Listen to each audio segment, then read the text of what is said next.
हुआ है ये मंदिर जी के बाहर का दृश्य है जहाँ पे ये दोनों दोस्त प्रवचन सुनकर जस्ट निकले हैं। और भाई प्रधान कुमार कैसे हो? बहुत बढ़िया भाई, आप कैसे हैं? बढ़िया।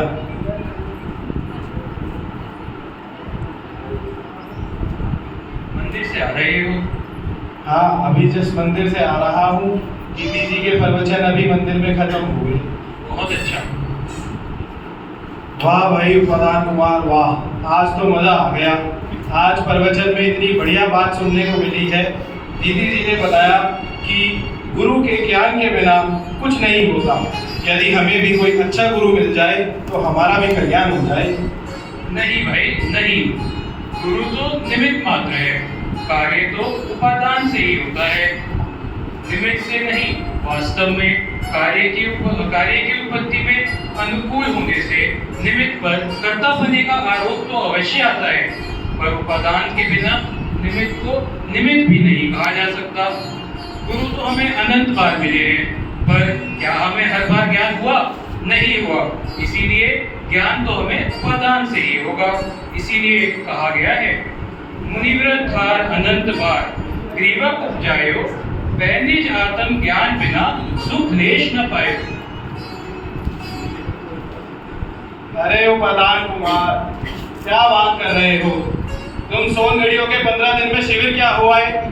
तुम्हारा तो दिमाग ही खराब हो गया, तुम्हारे सारे सिद्धांत ही बदल गए।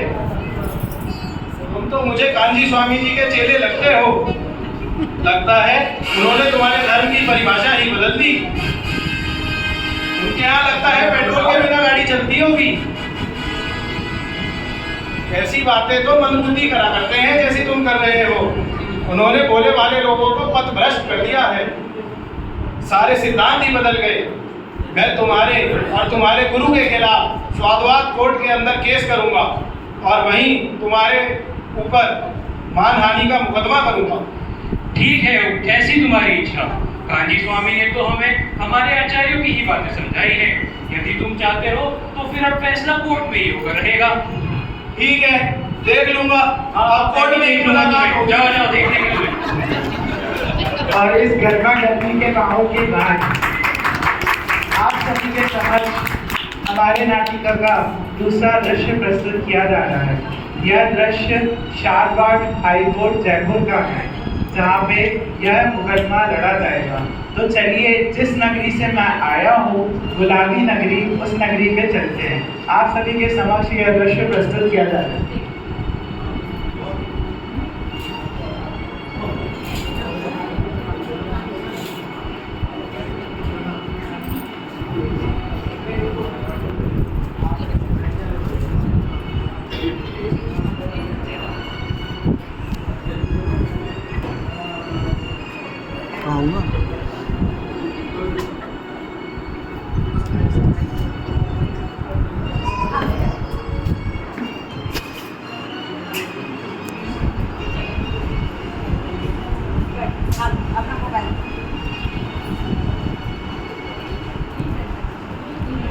चलिए, तो यह आप सभी के सामने दृश्य प्रस्तुत है शारवाड़ हाई कोर्ट जयपुर का। सभी सावधान हो जाए, जज साहब पधार रहे हैं।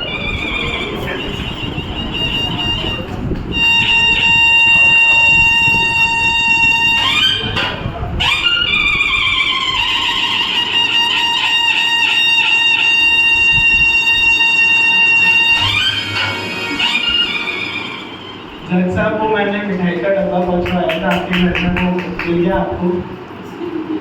ऐसी बातें सबके सामने नहीं होगी। सभी अपनी स्थान ग्रहण करें।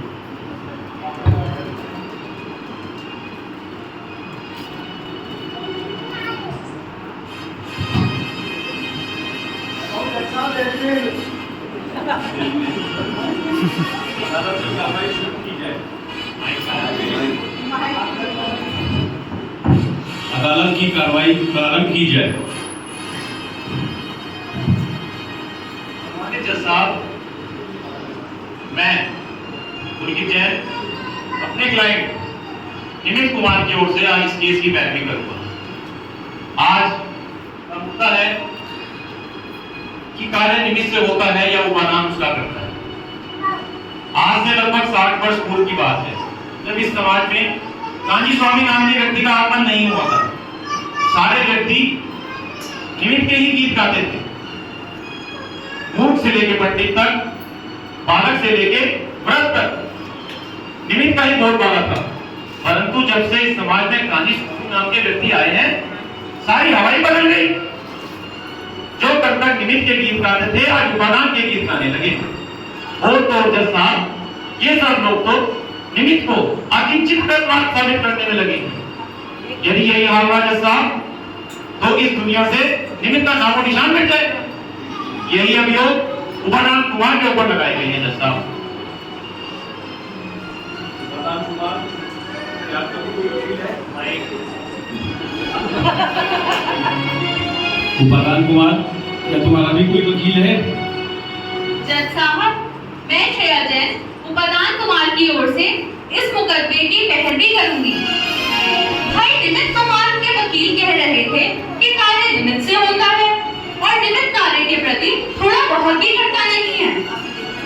यह भ्रामक वातावरण कांजी स्वामी के आगमन से हुआ था। यह मेरे दोस्त के असत्य एवं तर्कहीन कथन है, जो लंबे समय से चले आ रहे हैं। कांजी स्वामी ने तो इसे बताया है, लेकिन जज साहब, यह बात तो भगवान आदिनाथ से लेकर महावीर तक और खुद आचार्य से लेकर पंडित तोडरमल तक सभी ने कही है कि निमित्त कार्य का करता नहीं है। कांजी स्वामी ने तो ये हमें हमारी भाषा में समझाया। इसलिए जज साहब, मैं अदालत से निवेदन करूंगी कि सत्य असत्य का निर्णय उलझुल बहस के आधार पर न होकर ठोस तथ्यों के प्रमाणों के आधार पर ही किया जाए। बस मैं अपनी उसमें यही कहना चाहूंगी। जज साहब, आज की बहस का मुद्दा है कार्य निमित्त से होता है या उपादान उसका करता है। ठीक है जी। तो आप बताइए, आपने ये चश्मा क्यों पहन रखा है? आपको साफ दिखाई दे इसीलिए ना। यदि चश्मा ना हो तो आपको देखने में समस्या होगी। इसीलिए जज साहब, मैं कहता हूँ कार्य निमित्त से होता है, उपादान से नहीं। यह सत्य झुटलाया जा सकता है। यस माय लॉर्ड, क्या मेरे काबिल दोस्त इतना भी नहीं जानते? ये तो कोई दूध पीता बच्चा भी बता सकता है कि चश्मे से ज्ञान नहीं होता। यदि चश्मे से ज्ञान होता तो इसे दीवार पर लगा दीजिए, टेबल पर लगा दीजिए, अंधे को पहना दीजिए ना। क्या उनमें से किसी को दिखाई देता है? इनमें से किसी को दिखाई नहीं देता। इससे सिद्ध होता है कि चश्मे से ज्ञान नहीं होता, बल्कि ज्ञान से ज्ञान होता है। That's all my lord. ठीक है वकील साहिबा, इसमें से ज्ञान नहीं होता, परंतु गुरु से तो ज्ञान होता है। आप अपनी वकालत की पढ़ाई किसी गुरु से पढ़कर ही तो पास हुई है, या आप पैदाइशी वकील की?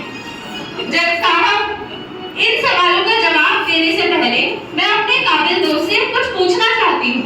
मैं यह पूछना चाहती हूँ कि इनकी लॉ की कक्षा में कौन-कौन पढ़ते थे? जज साहब, इन फालतू की बातों का क्या औचित्य है इस अदालत में? औचित्य है जज साहब, औचित्य है। क्या औचित्य है बताएं? बता रही है, बोलने का मौका तो दीजिए। मैं इस अदालत से गुजारिश करूंगी कि मेरे कुछ सवालों का जवाब दिया जाए। वकील साहिबा के सवालों का जवाब दिया जाए। हाँ, तो मैं यह पूछ रही थी कि आपकी लॉ की कक्षा में कौन-कौन पढ़ता था? मेरी लॉ की कक्षा में वीरू, आज का चपरासी है। ओहो, वीरू चंदन का तस्कर हो गया। ओहो, अरे हाँ लालू, अरे वो बेचारा घोटाले में जेल चला गया। भैरव सिंह पढ़ता था, राजस्थान का मुख्यमंत्री बना, वो मेरी ही कक्षा में था। वकील साहब, मैं पूछती हूँ कि भोलू चपरासी क्यों रहा, वकील क्यों नहीं बना? और आप वकील क्यों रहे, जज क्यों नहीं बन गए? वीरप्पन डाकू क्यों रहा, प्रधानमंत्री क्यों नहीं बन गया? क्या आपके गुरु ने पढ़ाने में कोई भेद किया था? नहीं, गुरु ने कोई भेद नहीं किया था। तो फिर भोलू चपरासी क्यों बना? अपने ज्ञान के कारण, अपने ज्ञान के कारण। अरे आप जज क्यों नहीं बने, आप वकील क्यों रह गए? वो एलएलबी में थोड़े नंबर कम रह गए। अरे देखिए, वीरप्पन डाकू क्यों बना, प्रधानमंत्री क्यों नहीं बन गया? अरे वीरप्पन की मति खराब थी, अपनी मति के कारण डाकू बन गया। हाँ योर ऑनर, मैं यही कहना चाहती थी कि ये लोग अपनी जिंदगी में जो कुछ भी बने हैं, सब अपनी अपनी योग्यता से ही बने हैं। वकील साहब की तमाम बातें अपने ही पैरों पर कुल्हाड़ी मारने जैसी हैं। जैसे वकील साहब ने कहा कि ये अपने ज्ञान के कारण वकील बने, गुरु के कारण नहीं। इसलिए मैं अदालत से दरख्वास्त करूंगी कि वकील साहब निमित्त के समर्थन में ठोस तथ्य ही प्रस्तुत करें, अनावश्यक बेकार की बातें करके फजूल का टाइम खर्च ना करें। जी जी, अदालत का समय बिल्कुल बर्बाद न किया जाए। जी जज साहब, तथ्य ही प्रस्तुत किए जाए। जी अवश्य। एक बात सुन लीजिए, जज साहब को दूसरे नाटक की भी तरह जज साहब के नाटक खत्म हो गए सारे अब। आजकल शेड्यूल बहुत बिजी चल रहा है। चलिए जज साहब, ठोस तथ्यों के रूप में मैं आपके सामने तीर्थंकर भगवंतों के जीवन से संबंधित कुछ बातें रखना चाहूंगा। बात उस समय की है जब तीसरा काल समाप्त होने को था। राजा ऋषभदेव का दरबार लगा हुआ था। नीलांजना देवी का नृत्य चलता कि अचानक उनकी मृत्यु हो जाती है, तो राजा ऋषभदेव को वैराग्य हो जाता है और वे मुनि व्रत धारण कर वन की ओर चले जाते हैं। एक और तथ्य, युवराज नेमी कुमार अपनी बारात लेकर जूनागढ़ की ओर जा रहे, सारे पशु पक्षियों को कैद कर लिया। तब तरुण उनकी कानों में ऐसा गया कि उन्हें तुरंत वैराग्य हो गया और अपनी बारात छोड़कर मुनि व्रत धारण कर वन की ओर चले गए। अब बताइए, नीलांजना की मृत्यु निमित्त थी या नहीं थी? प्रश्नोत्तर नंदन नेमी कुमार के वैराग्य में निमित्त था या नहीं था? निमित्त था वकील साहिबा, इन बातों को झुटलाया नहीं जा सकता। बिल्कुल झुटलाया जा सकता है। यस माय लॉर्ड, वकील साहब द्वारा दिए गए इन तमाम तथ्यों से भी यह सिद्ध नहीं होता कि निमित्त ही कार्य का करता है, बल्कि ये तथ्य भी उपादान की ही विजय को साबित करने वाले हैं। यदि नीलांजना की मृत्यु से ऋषभदेव को वैराग्य हुआ, तो प्रश्न उठता है कि सभी सभासदों को वैराग्य क्यों नहीं हुआ था? तथा हम तो कितने ही लोगों को प्रतिदिन करते देखते हैं, हमें वैराग्य क्यों नहीं होता?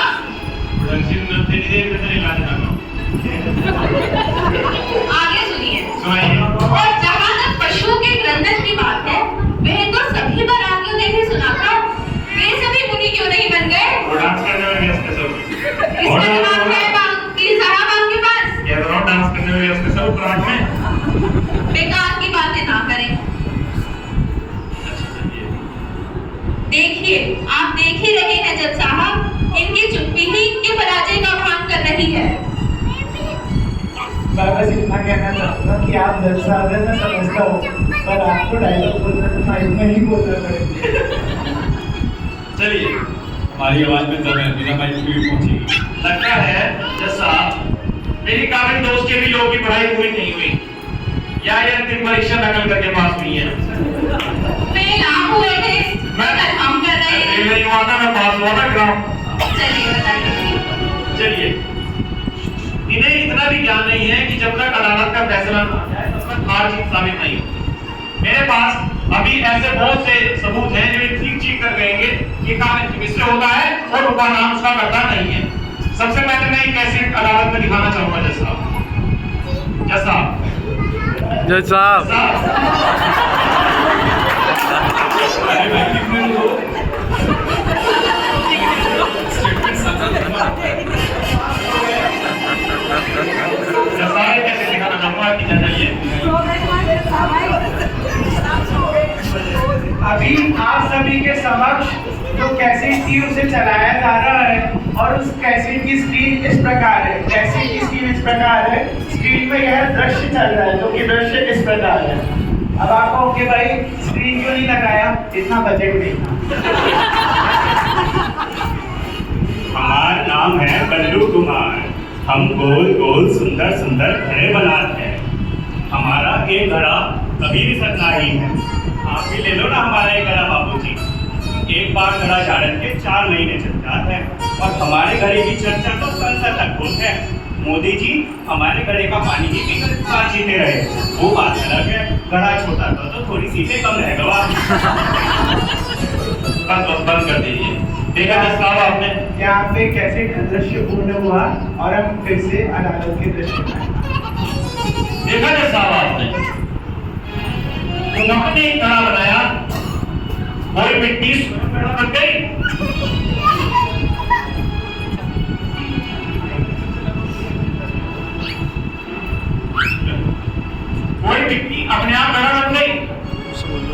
रोटी भी बाई बनाती है। कोई गेहूं अपने आप रोटी बनकर आ सकता है थाली में? इससे साफ स्पष्ट साबित होता है कि कार्य निमित्त से ही होता है मैडम।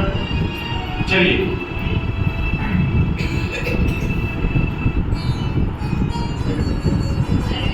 जज साहब, अब मैं कुछ आगम प्रमाणों को भी आपके सामने रखना चाहूंगा। इजाजत है। नरकों में वेदना और जाति स्मरण के कारण सम्यक दर्शन होता है। एक बार गौतम नंदन स्वामी को मानसम देखकर समूह शरण में प्रवेश करने से सम्यक हुआ। कर्मों के उदय से जीव दुखी होता है। इसके उदाहरण पग पग पर जीवाणु में भरे पड़े हैं। भगवान महावीर के जीव को शेर की पर्याय में दो चारण विद्याधारी मुनियों के उपदेश से सम्यक प्राप्त हुआ। हमारे विद्वान पंडित जी बनारसी बाबा जी ने भी कहा है, गुरु उपदेश निमित्त बिन उपादान बलहीन, जो नर दूजे पांव बिन चलावे तो आधीन। क्या इन दो सबूतों पर भी ठुकराया जा सकता है साहब? ये ठुकराना तीर्थंकर की वाणी पर ठुकराना है या खास जिनवाणी पर ठुकराना है? आप बताइए वकील साहब, आप क्या आपके पास कुछ कहने को शेष है क्या? क्या उपादान वकील अपनी सफाई में अब भी कुछ कहना चाहेगी? मेरे काबिल दोस्त ने बड़ी मेहनत से ताज का महल खड़ा किया है, लेकिन अफसोस ये महल मेरे कुछ तर्क नियुक्तियों के झोंकों से ही ढह जाएगा। इस कड़ी में मैं सबसे पहले कल्लू कुमार को अदालत में बुलाने की अनुमति चाहूंगी। इजाजत है। कल्लू कुमार हाजिर हो।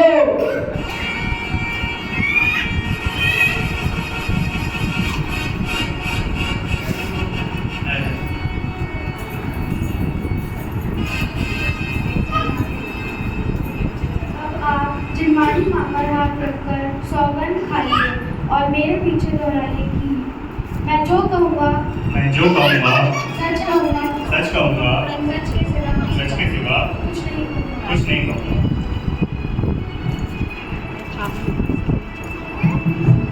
हाँ जी कल्लू कुमार, तो आप खड़ा बनाते हैं?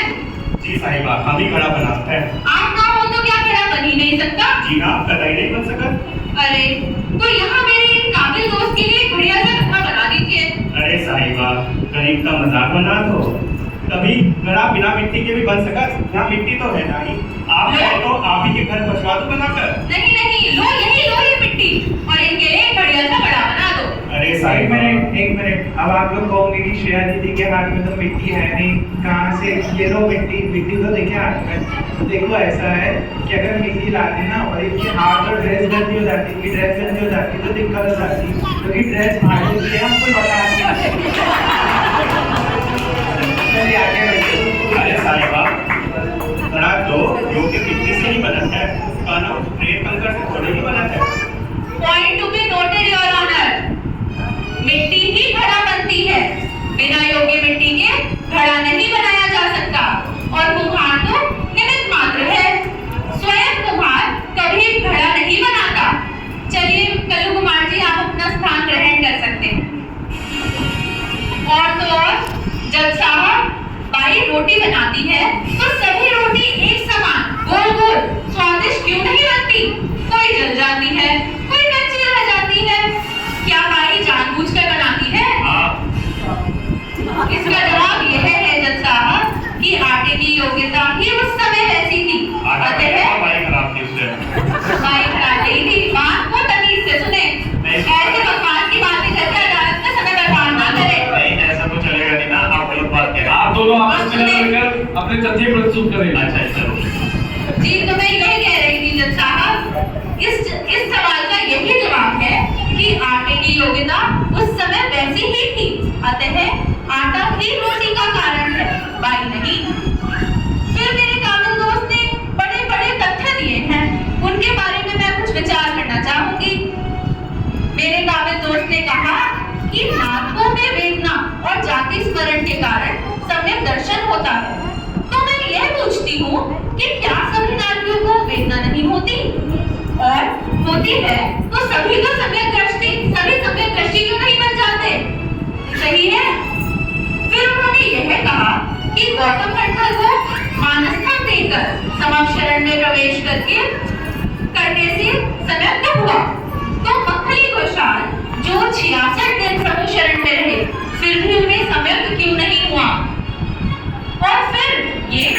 सोचा कि कर्मों के कारण जीव दुखी है, तो फिर तो कोई जीव कभी सुखी ही ना हो, क्योंकि कर्मों का उदय तो अनादिकाल से चला आ रहा है।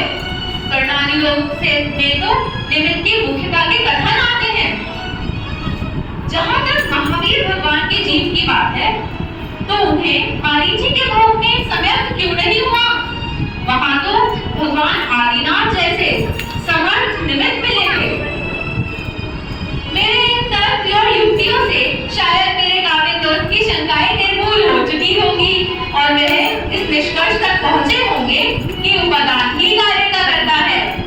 और योर ऑनर, मैं इसी बात की पुष्टि के लिए विदुषी राशि जैन जी को अदालत में बुलाने की इजाजत चाहूंगी, जिन्होंने बनारसी दास जी की कृतियों को बहुत गंभीरता से पढ़ा है। ये श्री दिगंबर जैन आचार्य, संस्कृत महाविद्यालय जयपुर की विदुषी हैं। विदुषी राशि हाजिर हो। भाई थोड़ा जी करके बोलो, जज साहब की वाइफ है। कैसे बोलो? विदुषी राशि जी हाजिर हो। ये हुई ना बात। बहुत सरल सी बात क्यों आपकी इस चीज से हासिल हो गई। लेकिन आप ध्यान रखो, फालतू क्या अच्छा लगेगा, नौकरी चले जाएगी।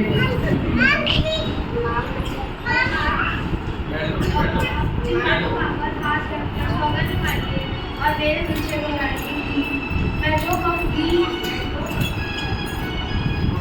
मैं जो कहूँगी सच कहूँगी, सत्य कहूँगी, सच के सिवा कुछ नहीं कहूँगी।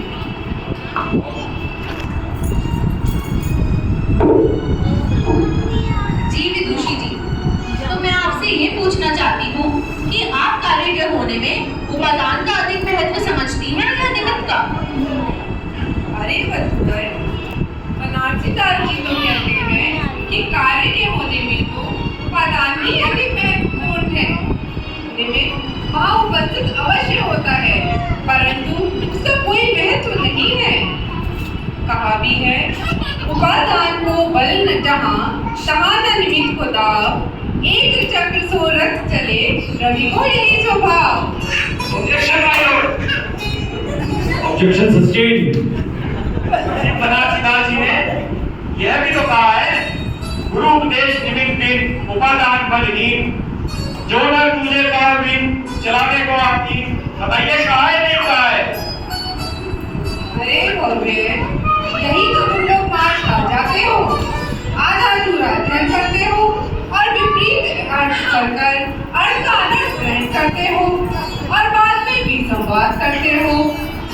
अरे उसके बाद ही तो पंडित जी साहब कहते हैं, उपादान निज गुण जहाँ तहाँ निमित्त पर होए, वेद ज्ञान परिणाम वेद बिरला मुझे खोए।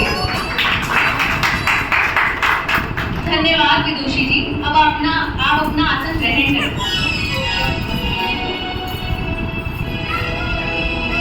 जज साहब, अब यह बात स्पष्ट है कि निमित्त निश्चित कर है और उपादान ही कार्य का करता है। अब भी कोई सबूत है आपके पास वकील साहब? उपादान कार्य का करता है तो फिर अपनी गाड़ी बिना ड्राइवर और बिना पेट्रोल के चला लो। लगता है आपकी गाड़ी बिना ड्राइवर बिना पेट्रोल की चलती होगी। ठीक है। कुमारी श्रेया, थोड़ा तहजीब से, ये कोर्ट है, आपका घर नहीं। तहजीब से पेश आइए। आप मेरे पापा हो ना, घर पर मिलो, घर पर। ठीक है। यदि गाड़ी ड्राइवर ही चलाता है, तो जब तक ड्राइवर गाड़ी में बैठा हो और पेट्रोल भरा हो, तब तक गाड़ी चलती रहनी चाहिए। यदि ऐसा हो गया तो आपका हमारा क्या होगा? क्योंकि फिर तो सब चलते ही रहेंगे, कभी नहीं रुकेंगे। बोलिए वकील साहब, बोलिए। कोई बात नहीं वकील साहब, आप एक बात बताइए, आपको भोजन क्यों करना है? ताकि आपकी भूख मिटे। रोज अपनी मम्मी के हाथ से गरम गरम पराठे चाहिए। एक दिन भी अगर खाने को न मिले तो दुर्बलता महसूस करेंगी। अब बताइए, निमित्त से हो रहा है, उपादान से हो रहा है? योर ऑनर, मेरे काबिल दोस्त न जाने क्यों भूल जाते हैं कि जिनके पास आहार पानी की समुचित व्यवस्था है, वे लोग भी बहुत ही रिलीज हो जाते हैं। और तो और और पीने को पानी की एक बूंद भी नहीं होती। फिर भी नागवीर जीवित कैसे रहते हैं? शायद अब मेरे काबिल दोस्त के पास पूछने के लिए कुछ न बचा होगा। That's all my lord। नहीं जज साहब, मेरे पास अभी ऐसे बहुत से गवाह हैं जो चीख चीख कर गवाही देंगे कि कार्य निमित्त से ही होता है। उसके परिप्रेक्ष्य में मैं सबसे पहले विदुषी उपचार प्रभाव को विदुषी उपचार प्रभाव को अदालत में बुलाने की इजाजत चाहूँ। इजाजत है। विदुषी उपचार प्रभा जी हाजिर हो।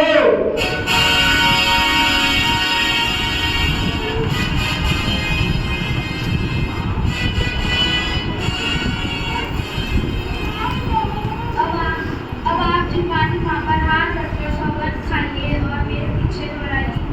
मैं जो कहूँगी जो मैं कहूँगी सच कहूँगी, सच कहूँगी, सच के सिवा कुछ नहीं।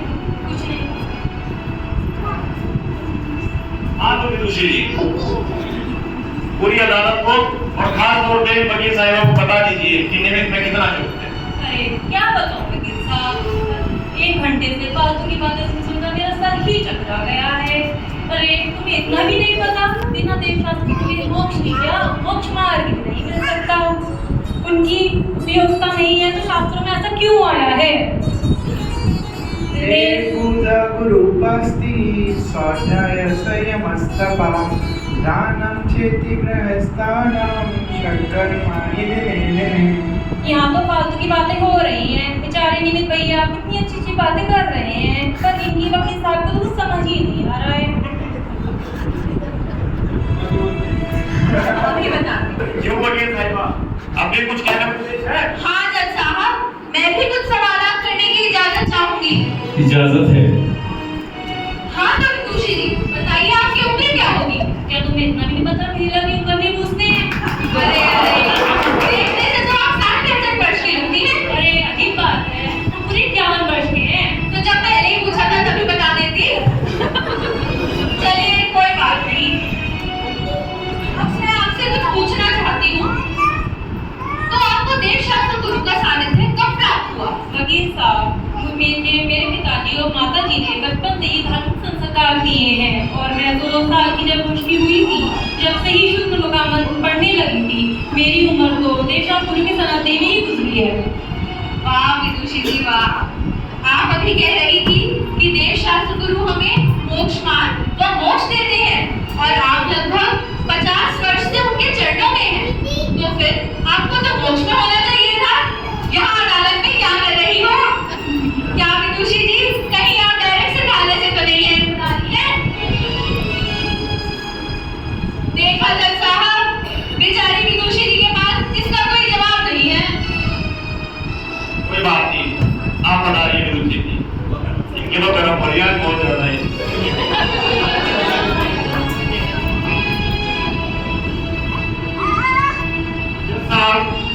अब मैं अपने दूसरे गवाह विदुषी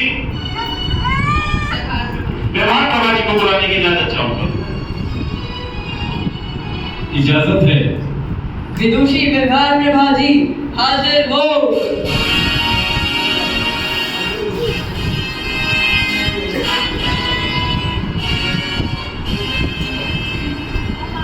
अब आप जिम्मानी मां पर हाथ रखकर सौगंध खाइए और मेरे पीछे दोहराइए। मैं जो कहूँगी सच कहूँगी, सच कहूँगी, सच के सिवा कुछ नहीं कहूँगी। हाँ तो विदुषी जी, पूरी अदालत को बता दीजिए कि मैं कितना जोड़। हाँ, वह करना है ही, क्योंकि नर्क दिगंबर का नाम महाव्रत आदि की तो है जो मुक्ति को प्राप्त कराते हैं। वरना इनके बिना भी आज तक कोई मुक्त हो पाया है। यह निमित्त ही तो है जो भव को पार कराते हैं। वकील साहिबा, आप तो व्यर्थ में ही निमित्त की गरिमा को ठेस पहुंचा रही हैं। पॉइंट नोट किया जाए जज साहब, विदुषी जी की दलीलें चीख चीख कर कह रही है कि कार्य निमित्त से होता है। और पॉइंट सही से नोट जज साहब, हमारे गवाह का मैं थोड़े से उसकी चिंता आप ना करें, मेरा काम मुझे पता है। मैं निमित्त के अस्तित्व से इनकार नहीं कर रही हूँ, अपितु मैं तो यह कह रही हूँ कि निमित्त कार्य का कर्ता नहीं है। और यही बात आपकी दलील भी लागू होती है। जब कोई जीव मुक्ति प्राप्त करता है तब तो लग्नपना और महाव्रत को निमित्त कहा जाता है, वह भी व्यवहारण्य से और इनके बाहर में धारण करके कई जीव संसार में ही भटकता रहता है। क्या आप इस बात से इनकार करती हैं? बात तो आप ठीक कह रही हैं। देखा जज साहब, विदुषी जी भी मान गई, इसलिए इस बात के निर्णय में देर नहीं लगनी चाहिए और अदालत को यह बता देना चाहिए कि निमित्त कार्य का कर्ता नहीं है। बस मैं इतना ही पूछना चाहती थी।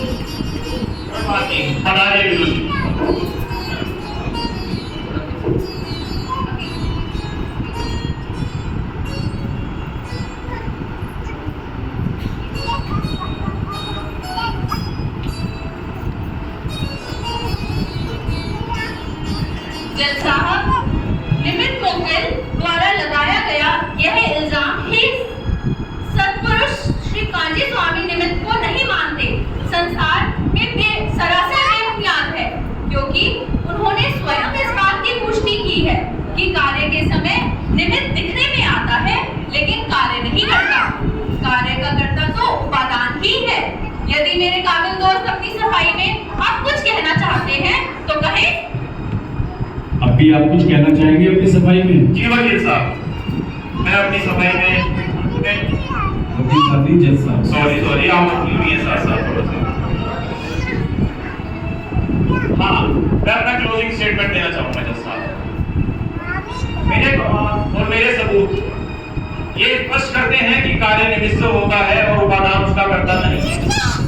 और अंत में आप ये निर्णय लें कि कौन सा निमित्त है और कौन सा निमित्त नहीं है। साहब, वो कपिल कुमार मेरे कानून ऐसा कह रहे थे कि आपको तो दुकान से कि 4 मिनट के उनके घर पे पहुंचा दूंगा, आपके घर पे तो उनमें पहुंचा। अब मैं आदरणीय दीदी से कहना चाहूँगा कि वो थोड़ा सा हमारे नाटक की समीक्षा करें, उसके बाद हमारे जज साहब अपनी जजमेंट देंगे कि भाई जीता कौन, वादा या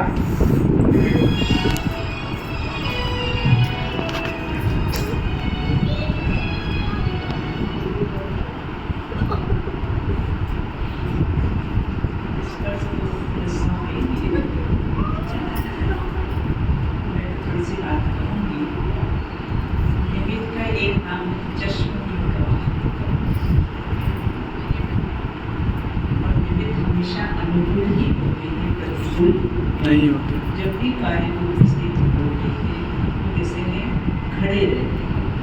आरोप ऊपर क्यों आ जाता है? अगर हम चोर के गिरोह में खड़े रहेंगे तो क्या हम चोरी का आरोप आए बिना रहेगा? नहीं है, वो उपस्थित रहता है, इसलिए उस पर आरोप कैसा है आ जाता है। दो प्रकार के निमित्त होते हैं, एक उदासीन निमित्त और कैसा है प्रेरक निमित्त होते हैं।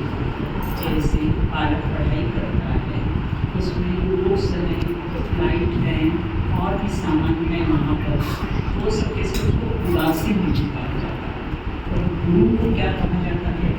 प्रेरक निमित्त कहा जाता है। तो एक बात मैं बताती हूँ, सौंदर्य में एक बेंची भाई वकील साहब थे, वो हर वर्ष वहाँ पर आते थे।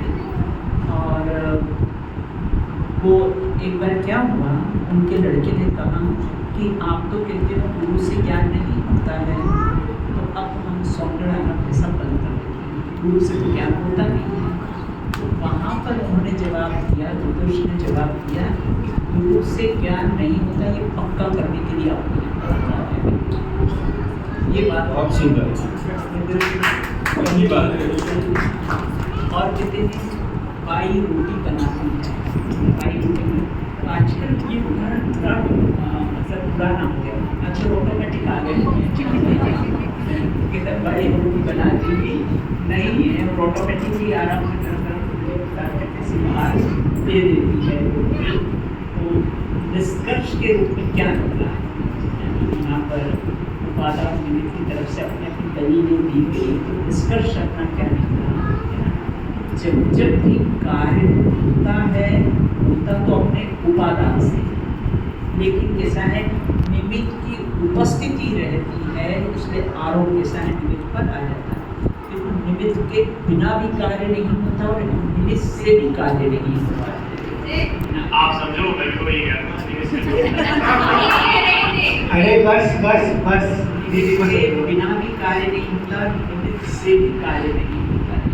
निमित्त को अगर नहीं माने तो ज्ञान छूटा, निमित्त से कार्य माने तो श्रद्धा छूटा। तो इसलिए निष्कर्ष क्या निकला, तो निष्कर्ष पर सब आपको निष्कर्ष देंगे, मैंने तो अपने ऊपर विचार रखे हैं।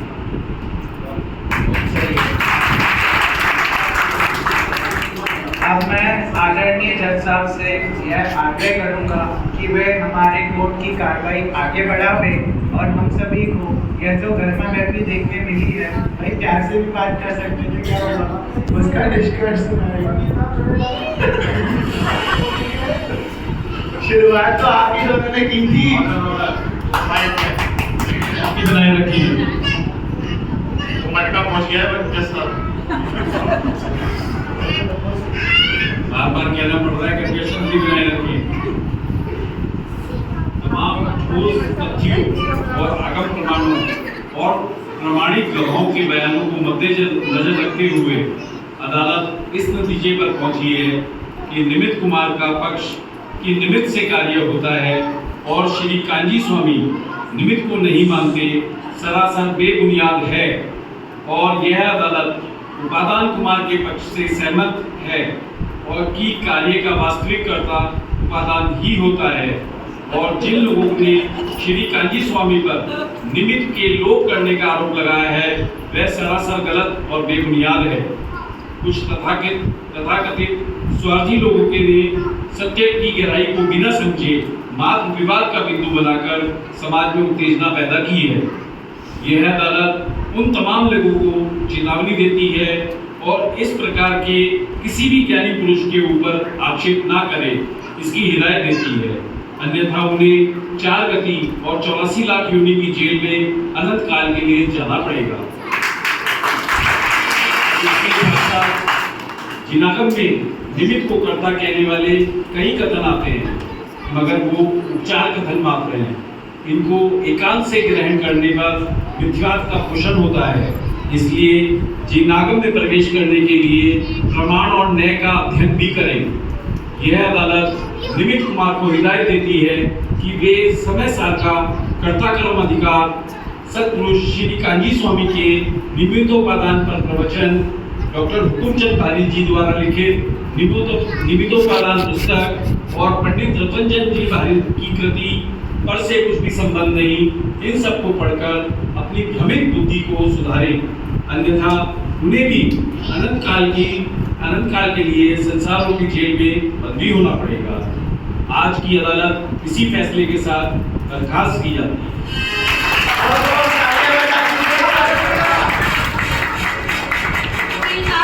अगली बार कोशिश जरूर कीजिएगा और ये वकालत पढ़े ना पढ़े बड़े दर्द जरूर पढ़ लीजिएगा तो आपको समझ आ जाएगा। क्या बात है, मैं तो पढ़ता हूँ, कुछ ध्यान रखिए आपके। अब मैं आदरणीय अध्यक्ष महोदय जी एवं